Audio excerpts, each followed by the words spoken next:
Welcome back to our channel, First Defense PH.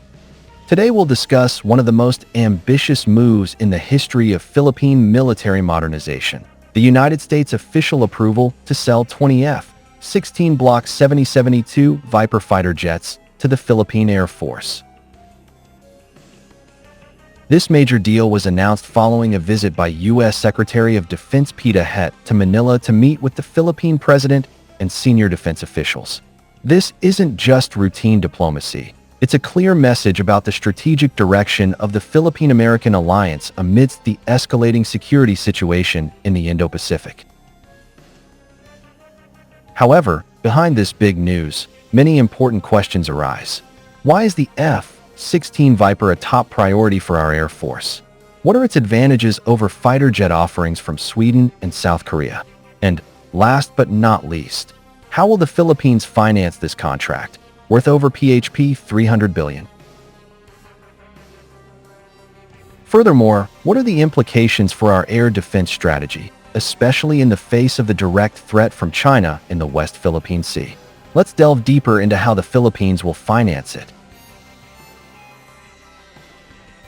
United States Secretary of Defense Peter Het recently paid an official visit to the Philippines to meet with senior officials, including the Minister of National Defense and the President of the Philippines.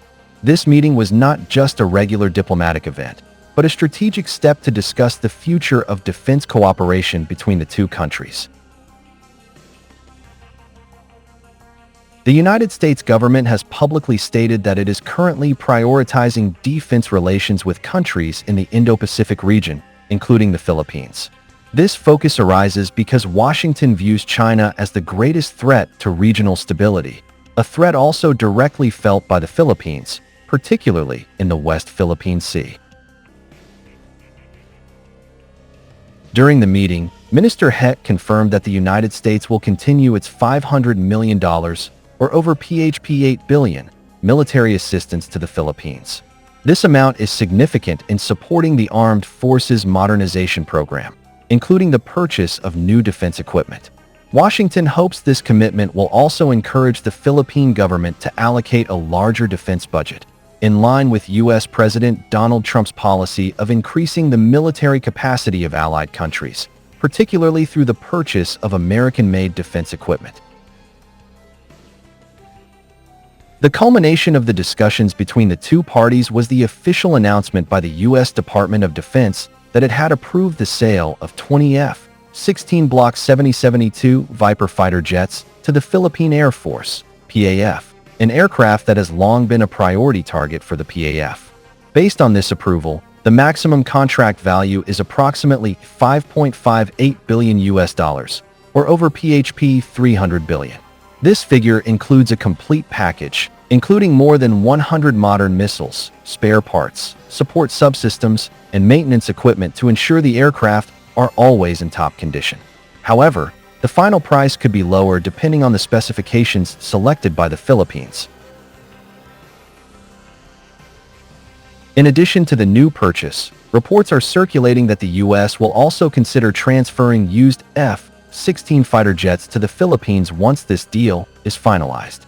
This move will expand our nation's air combat fleet, strengthen our air defense capabilities, and provide a deterrent effect to those who frequently violate our airspace. Of course, the F-16 is not the only option on the PAF's table. From Sweden, Saab is offering up to 9 Gripen fighter jets for approximately PHP 662 billion, including systems and logistics support. Meanwhile, Korea Aerospace Industries is offering 10 KF-21 Borame aircraft for PHP 2 billion, but only the aircraft themselves, without missiles, ammunition, or a complete spare parts package. This is a weakness in the offer, as without long-term logistical support, the aircraft's combat capability will rapidly decline. The main obstacle currently being faced is funding. Hundreds of billions of pesos are needed to make this purchase a reality, And this is where U.S. financial assistance becomes crucial.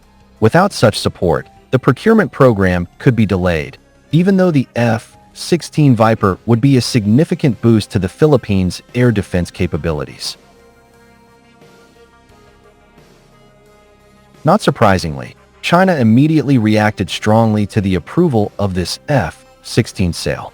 They called it a major threat to regional peace and stability and urged the Philippines to cancel defense cooperation with the U.S. However, from the Philippines' perspective, this procurement is purely about defending our sovereignty and protecting our airspace, something that has been difficult to achieve due to the lack of air combat assets. The current situation demonstrates that our FA-50 fleet, while proven reliable in several operations, is insufficient to counter the threat posed by China's modern-generation fighter jets. Furthermore, spare parts issues and weapons shortages prevent some FA-50s from operating optimally. This is why the U.S. offer of F-16s, complete with missiles, spare parts, and maintenance systems, is seen as an ideal solution. If all goes well, the Philippines will soon have an air force capable of countering regional threats. A fully equipped F-16 Viper will symbolize our defense progress and convey a clear message that Philippine airspace sovereignty is inviolable. Thank you for watching today's discussion. If you're interested in defense developments and military modernization in the Indo-Pacific region, don't forget to like, subscribe, and activate notifications. See you in the next video.